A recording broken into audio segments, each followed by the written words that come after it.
This story is titled My Parents Called Me Stingy While I Funded My Brother's Life for 3 years. They were shocked when I said no and moved out. Hey everyone! Before we jump into today's video, I need your help. We've noticed the channel is losing some traction, and subscribing is one of the best ways you can support us. It's quick, free, and it helps us keep bringing you awesome content. Your support means the world. Let's keep this channel growing together. Thanks so much. Now let's start the video. Okay, so I've been sitting on this story for a while now, trying to figure out how to even start explaining the mess my family turned into. I guess I should begin from where things started going sideways, which was right after I graduated college back in 2020. Yeah, COVID graduation. That was fun. So there I was, fresh out of college with my computer science degree. Nothing fancy like the F&N companies or anything, but I managed to land this pretty decent software dev job at a mid-sized company. The pay was good, started at 75,000, which isn't insane money, but definitely not bad for a first job in our area. The thing is, rent around here is absolutely ridiculous, talking like $2,000 plus for a decent one-bedroom. So I figured I'd be smart and stay with my parents for a bit to save up some cash. Quick background on my family situation. There's me, 27 male, my younger brother Marcus, 22 male, and my sister Sarah, 25 female, who was already living on her own and working on her PhD in another city. Our parents seemed pretty normal at first. Dad works in sales, mom's a high school teacher. Middle-class lifestyle, nothing too crazy. When I first moved back home, my parents were like, "We'll charge you $800 a month for rent, utilities included," which honestly seemed pretty fair at the time. Way cheaper than getting my own place, right? Sarah thought it was weird they were charging their own kid rent when they knew I was trying to save up. But I brushed it off. Man, I should have listened to her. Here's where things started getting interesting, and by interesting I mean completely messed up. Marcus was about to start college, and one night my parents sat me down for what they called a family meeting. You know those conversations that seem totally normal at first, but then you look back and realize that's where everything went wrong? Yeah, this was one of those. They started off real casual, like, "Hey, since you're making good money now and living here," conveniently forgetting about the rent I was paying them. "Maybe you could help out with Marcus's education?" The way they presented it made it sound so reasonable. They weren't asking for the whole thing, just wanted me to chip in because family helps family. I remember texting Sarah about it that night, and she immediately called me saying it was BS. "They're setting you up," she said. But I was like, "Nah, it's just a little help with tuition. What's the big deal?" Looking back now, Sarah saw the red flags from a mile away. The first semester, it was just helping with tuition, about $3,500. Then it was another $500 for books. Then Marcus needed a laptop because his old one was too slow for his engineering programs. That was another $1,200 right there. But hey, I was making decent money and living at home, so I could handle it, right? What I didn't realize at the time was how this was creating this weird power dynamic in the house. Like, I'd be trying to work from home. Remember, this was during COVID. And Marcus would have his friends over being loud AF in the next room. If I complained, my parents would be like, "Oh, he needs to distress from his studies." But if I wanted to have my friends over, suddenly it was, "We need quiet in the house." Or, "The living room's too messy for guests." The real kicker was how they started treating my spending habits. I'd buy myself something small, like a $60 game, and my mom would make these passive-aggressive comments like, "Must be nice to have money to waste on games," or, "I guess Marcus's education isn't that expensive if you can afford to buy games." Meanwhile, they had no problem with Marcus ordering Uber Eats 3 times a day, or buying new clothes every other week with my money. Sarah would visit sometimes and just watch all this going down with this look on her face. You know, that "I told you so" look that siblings get. She tried warning me multiple times that this wasn't normal, but I kept making excuses. "They're just looking out for Marcus," or "It's not that much money in the grand scheme of things." The worst part? I was actually proud at first. Like, genuinely felt good about being able to help my brother out. I'd see him walking to campus in the rain and think, I'm being a good big brother. Spoiler alert. That feeling didn't last long. Quick side note. Throughout all this, I was still paying that $800 rent. Never missed a payment, never even paid late. But somehow that never came up when my parents would talk about how I was living rent-free. Their words, not mine, and should be grateful for the opportunity to give back to the family. Looking back now, I can't believe how blind I was to what was happening. Sarah keeps telling me it's not my fault, that manipulative people are good at making crazy situations seem normal. But man, when I think about how I let them set this precedent, It makes my stomach turn. Now helping with Marcus's tuition? Well, that was just the beginning. It's like they say, give someone an inch and they'll take a mile. Except in my case, they took several thousand miles and then complained about the view. Let me break down what a typical month looked like. I actually started keeping track in a spreadsheet because things were getting so crazy. $800 for rent to my parents. Around $3,500 for Marcus's tuition payments. $200 to $300 for his textbooks, because apparently he needed the newest editions. $400 to $500 for his school supplies, which somehow included a new gaming chair because it would help him study better, plus random stuff like food, clothes, and whatever else he needed. But wait, it gets better. One rainy day, I'm driving home from work and I see Marcus walking to campus, looking like a drowned rat. Felt bad for him. Stupid me, right? So I decided to buy him a car. Found this really decent 2019 Honda Civic. Low miles, clean history, good on gas. Spent like $19,000 on it, which was a pretty big chunk of my savings. But I figured it was a solid investment in my brother's education. You want to know what this ungrateful little shit said when I gave him the keys? Oh, I was kind of hoping for something more like Jake's BMW. This is kind of basic. Basic. The free car I bought him was basic. Sarah literally face-palmed when I told her about it later. But the car wasn't even the worst part.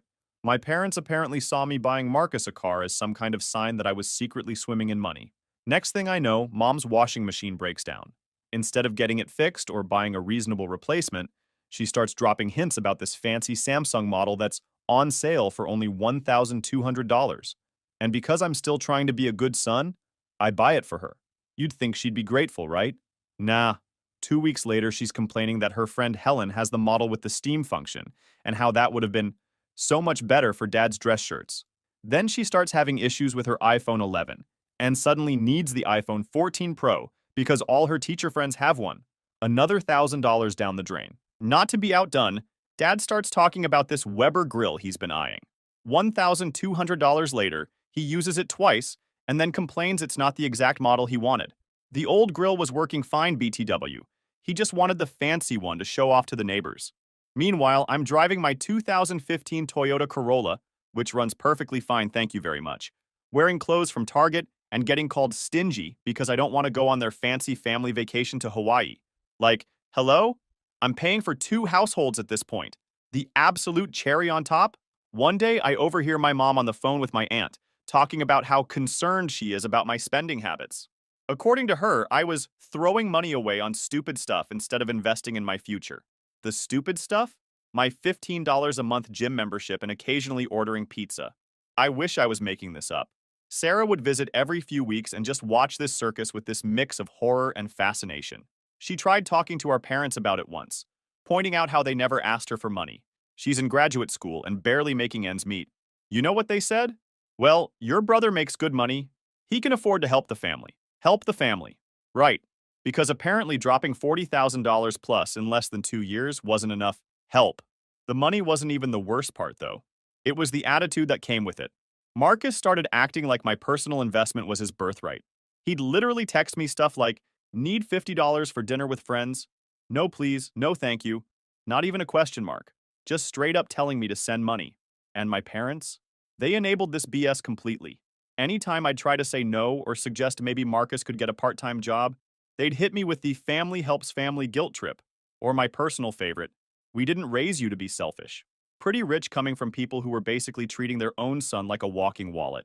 I started trying to hide any signs that I had money. Stopped buying anything new for myself. Started bringing lunch to work instead of buying it. But somehow, they always knew when I got my bonus or a raise. To this day, I'm pretty sure my mom was checking my mail for bank statements. The real fun part was how they handled my friends coming over. Remember how I mentioned I was paying $800 in rent?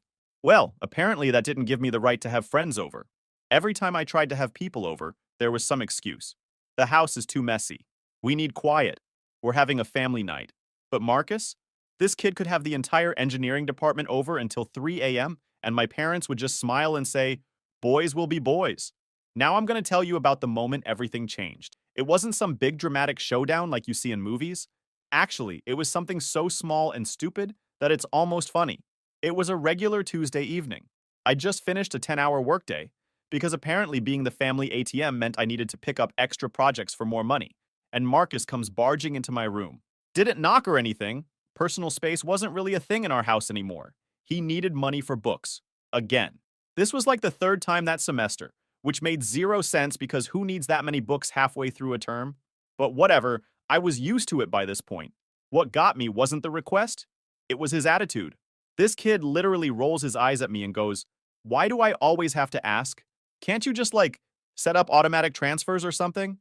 It's annoying having to ask every time I need money. The audacity of this little shit, I swear. It was like being mugged by someone who's annoyed that you're making them pull out their gun. I remember just sitting there, staring at my secondhand desk, because I couldn't waste money on new furniture while Marcus needed a gaming setup for study purposes, and something in my brain just clicked. That night, I couldn't sleep. Kept thinking about how we got here. Like, when exactly did I go from helpful older brother to family financing department? I opened up my banking app and started adding up everything I'd spent on them in the past 3 years. Big mistake. By 2 a.m., I was having what I can only describe as an existential crisis. Quick breakdown of what I found, and this still makes me nauseous. Marcus's tuition, approximately $21,000. That damn Civic, $19,000. Books and supplies, approximately $12,000. Mom's washing machine, $1,200. Mom's iPhone, $1,000. Dad's useless grill, $1,200. Random expenses for Marcus, approximately $15,000. Rent to my parents, $28,800.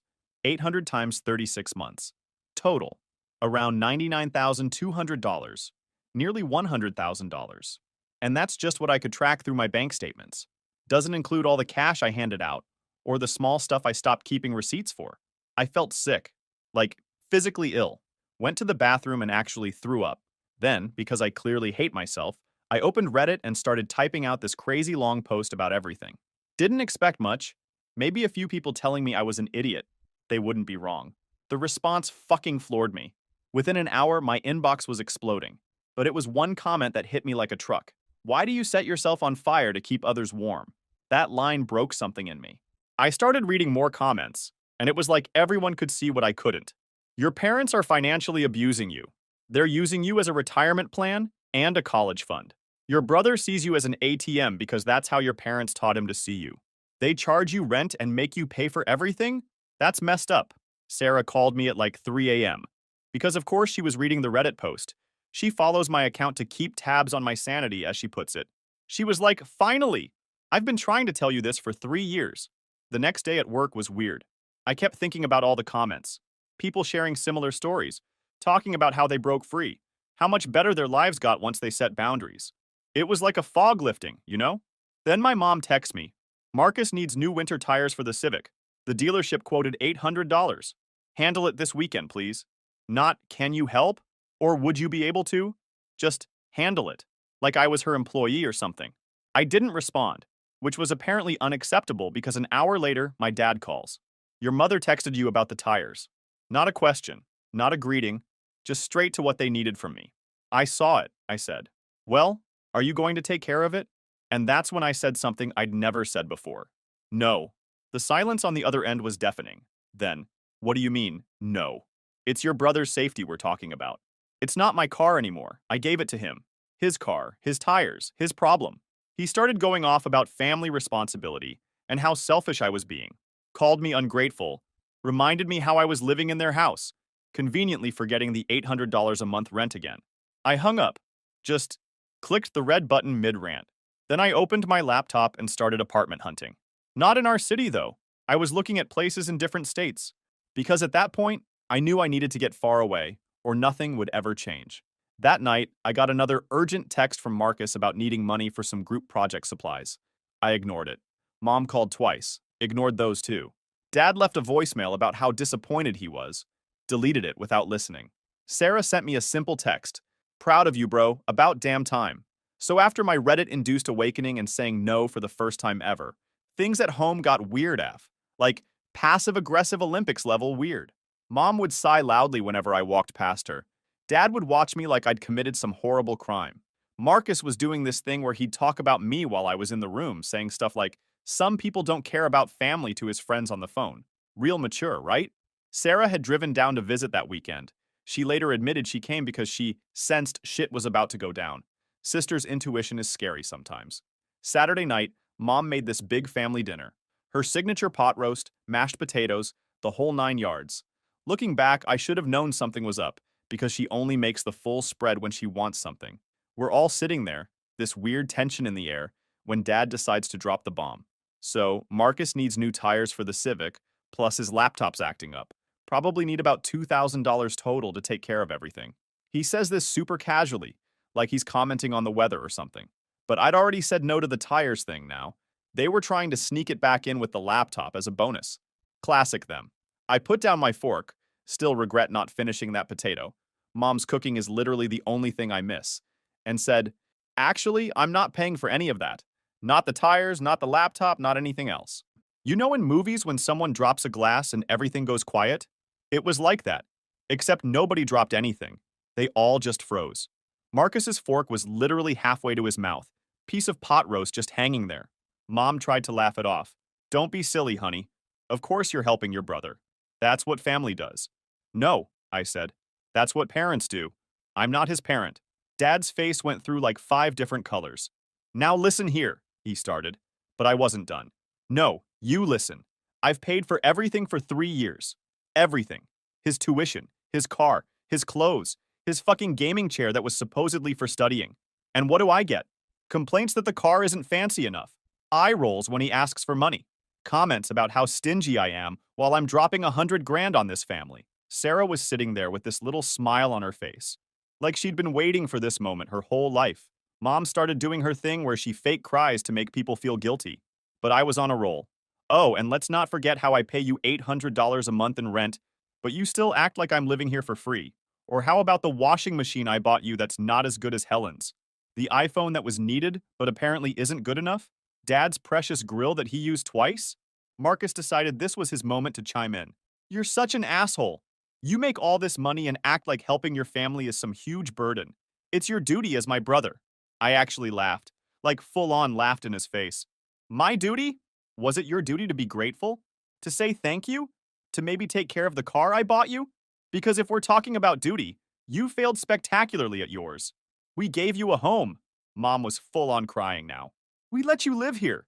Let me? Let me? I pay rent. And let's talk about this home.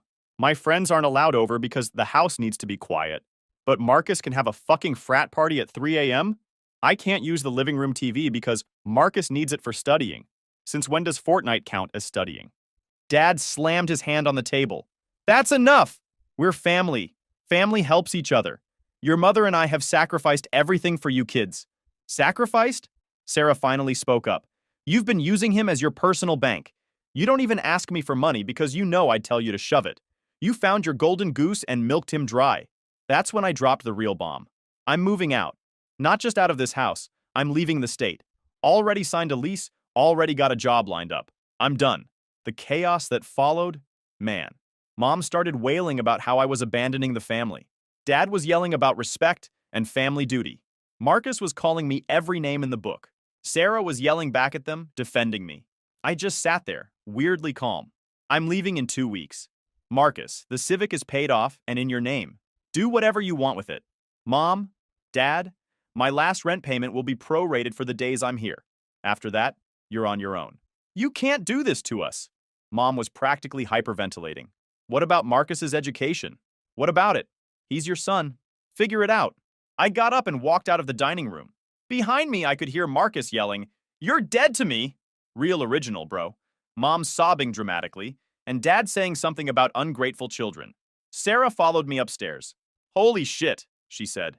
That was better than any reality TV I've ever watched. I started packing that night. Not because I was planning to leave early, but because I needed to do something with all this adrenaline. Plus, I didn't want to give them time to hide or damage any of my stuff. Paranoid, maybe. But by that point, I wouldn't put anything past them. The aftermath of this dinner?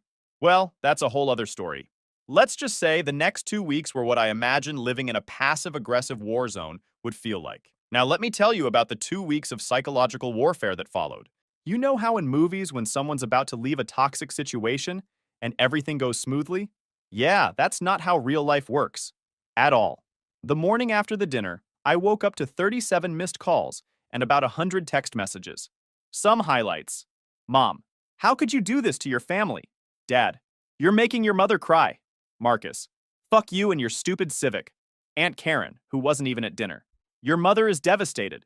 Sarah, don't respond to any of them. Also, I'm coming back next weekend to help you pack. I'd blocked most of them by breakfast. Sarah was the only one I kept unblocked because, well, she's Sarah. She's literally been the only sane person in this circus. The psychological game started almost immediately. Mom went from crying and begging to giving me the silent treatment, sometimes switching between the two multiple times in a single day. She'd either be sobbing loudly in the hallway when I passed by, or she'd act like I was literally invisible. Dad took a different approach. He'd corner me in the kitchen or garage and start these long lectures about family responsibility and how I was throwing away years of tradition. My favorite was when he tried to guilt trip me with, "I changed your diapers." Like, yeah, Dad, that's kind of the bare minimum of parenting. Not really a valid reason for me to keep spending thousands on your adult son. But Marcus, this kid went full drama queen. He'd slam doors whenever I was around, blast music at 3 a.m. pointed directly at my bedroom wall, and tell anyone who'd listen about how I was abandoning the family. He even posted this long rant on Facebook about toxic family members. The irony was completely lost on him. The best part? He kept dropping hints about all the stuff he needed before I left. Like he thought I was going to feel guilty and go on one last shopping spree for him. My laptop's really slow. Or the Civic needs an oil change. Or my personal favorite, Jake's brother bought him a MacBook Pro before he moved away. Cool story, bro. Jake's brother sounds like another sucker. I started documenting everything because some of the Reddit comments on my previous posts warned me about potential escalation. Set up a camera in my room, legal in my state as long as it's my private space. Saved every text, kept all emails, took photos of my stuff daily in case anything mysteriously broke. Speaking of my stuff, watching them realize how much of their stuff was actually mine was kind of hilarious. The TV in the living room? Mine. The fancy coffee maker? Mine. The tools in the garage? Mostly mine. The Wi-Fi router and gaming console? You guessed it. Mine. I started making a list of everything I needed to take, and it was basically half the house's amenities. Sarah drove down that weekend like she promised, and thank God she did because things got weird. Mom suddenly wanted to help with packing. She'd come into my room with boxes, acting all motherly, but I'd catch her going through my stuff when she thought I wasn't looking. Dad kept making comments about how certain items should stay with the family. Items I'd bought with my own money, mind you. The guilt trips got creative too. Mom would make all my favorite foods, then cry about how no one will be here to enjoy her cooking anymore. Dad started bringing up random memories from my childhood, like, remember when we taught you to ride a bike? Yeah, Dad. And remember when I bought you a $1,200 grill you used twice? Marcus switched between ignoring my existence and making snide comments about how he'd have to lower himself to get a part-time job now. The one time I did respond, I just said, "Welcome to real life, buddy." He didn't like that very much. The worst was when they tried to involve my extended family. Suddenly, every aunt, uncle, and second cousin twice removed was calling or texting about how I was tearing the family apart. Most of them had no idea I'd been bankrolling everything. They just got Mom's version where I was the ungrateful son abandoning his poor family. Sarah, being the absolute legend she is, started posting receipts, literally, on the family Facebook group. Screenshots of my bank statements showing payments for Marcus's tuition, the Civic purchase, Mom's washing machine, Dad's grill, everything. That shut them up pretty quick. The final straw was when I overheard Mom and Dad discussing how they could convince me to leave my TV and gaming setup for Marcus because he needs something to help him cope with this betrayal. I called Sarah immediately, and we rented a storage unit the next day. Started moving my most valuable stuff out when nobody was home. Work was my only escape during all this. I'd leave early, come home late, and eat lunch at my desk just to minimize the time I had to spend at home. My coworkers probably thought I was gunning for a promotion, but nah, just avoiding World War III at home. One night, I was loading some boxes into my car around midnight. Yeah, it got to the point where I was sneaking around like a thief in my own house, and our neighbor, Mrs. Rodriguez, came out. She'd lived next door since I was a kid and had apparently heard everything through her kitchen window during the dinner fight. She just looked at me and said, "Good for you, honey. Should have done it sooner." Then she gave me a Tupperware full of her famous enchiladas and told me to be careful driving at night. Sometimes support comes from the most unexpected places, you know? So, moving day. I'd hired movers, thanks to everyone who suggested this in the comments. Best advice ever, because I didn't trust my family to not accidentally break my stuff if they helped. Sarah took the day off to supervise while I handled last-minute stuff at work. Mom spent the whole morning crying in the kitchen, loud enough for the movers to hear. Real subtle, Mom. Dad stood in the driveway with his arms crossed, watching everything like a prison guard. Marcus didn't even come out of his room. Just blasted Linkin Park's Numb on repeat. Real mature, bro. The best part? When the movers started taking the living room TV, mine, Dad actually tried to stop them. There must be some mistake. That's a family TV. Sarah shut that down real quick by pulling out the receipt from my files. His face when he saw my name on it? Priceless. I'd found this decent apartment in a smaller city about 4 states away. Nothing fancy, basic 1-bedroom with some charm, aka slightly outdated everything. But you know what made it perfect? It was mine. No guilt trips about using the living room, no complaints about having friends over, no random family members walking in without knocking. First night in the new place was weird AF.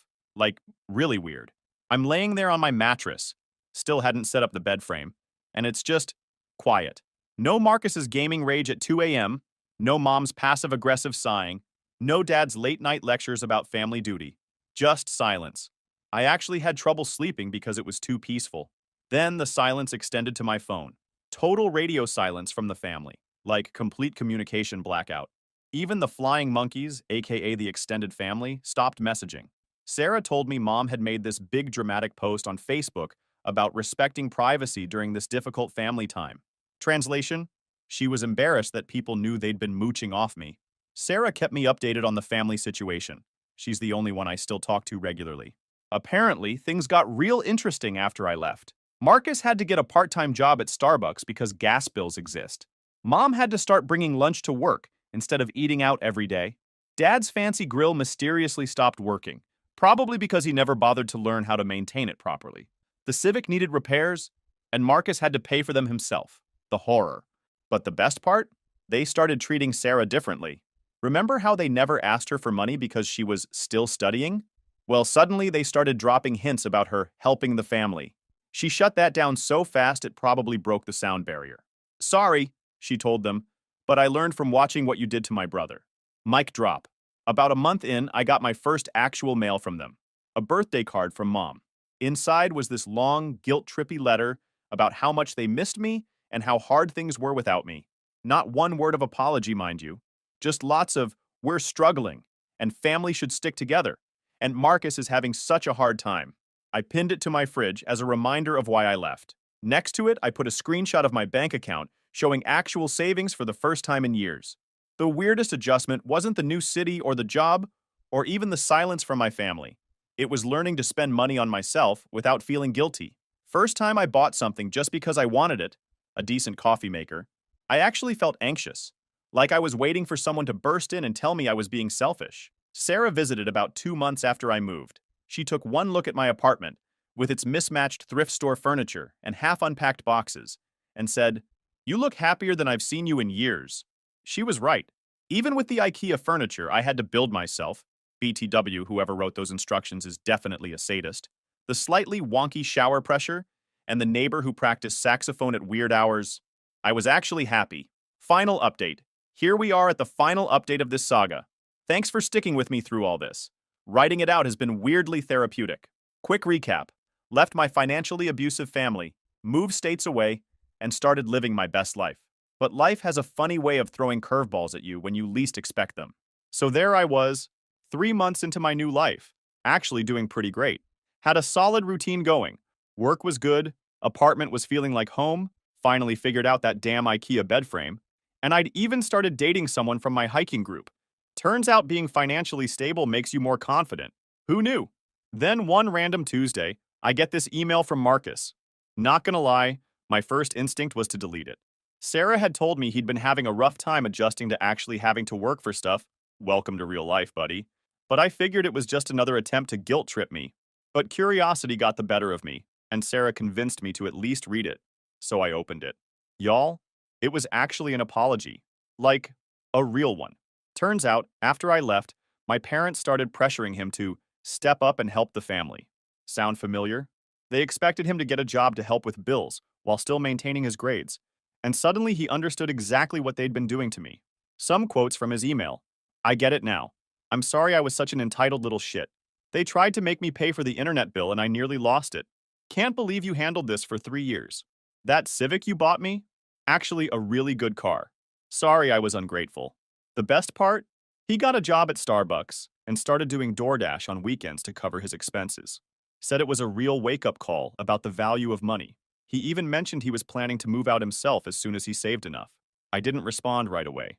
Took a few days to process it and talk it over with Sarah. Honestly, don't know what I'd do without her as my personal therapist, lol. Finally sent him back a short email saying I appreciated his apology and wished him luck with everything. Then about a week later, I got an actual paper letter in the mail from my parents. Not an email, not a text. An honest-to-God handwritten letter. Mom's handwriting, but signed by both of them. This is where it gets interesting. They admitted that they'd been taking advantage of me. Apparently, Dad's hours at work had been cut way back 3 years ago, but instead of adjusting their lifestyle, they just used me to fill the gap. They apologized for making me feel like an ATM instead of their son. The letter included some heavy stuff. We didn't realize how much we were asking of you until we had to do it ourselves. Marcus having to work part-time made us see how unfair we were to you. Your sister helped us understand how our behavior drove you away. Side note, Sarah later told me she'd been giving them hell every time they tried to contact her for money. My sister is a savage, and I love her for it. But here's where it gets really wild. They didn't ask for money. Like at all. No hints about struggling, no mentions of bills or Marcus's needs, just an actual apology and a request to maybe try talking again sometime. I sat on that letter for a while, talked it over with my therapist. Yeah, finally got one. Turns out watching your entire family dynamic implode is something you should probably process professionally. After thinking it over, I decided to do something either really smart or really stupid. I sent them $5,000. Not as a regular thing, not with any promises of more, just a one-time, here's some help while you figure out your new normal kind of thing. Their response shocked me. Instead of immediately asking for more or acting entitled to it, they sent a genuine thank you note. Dad even called just to say thanks. No guilt trips, no manipulation, just gratitude. These days, things are different. Better, maybe? We talk sometimes, not a lot, but civilly. Marcus moved out like he said he would, got a decent job, and actually takes care of the Civic now. Mom and Dad had to downsize their lifestyle, but they're managing. Sarah's still my rock through all of this. She's killing it in her PhD program, and yes, I still help her out, because she's literally the only one who never tried to take advantage of me.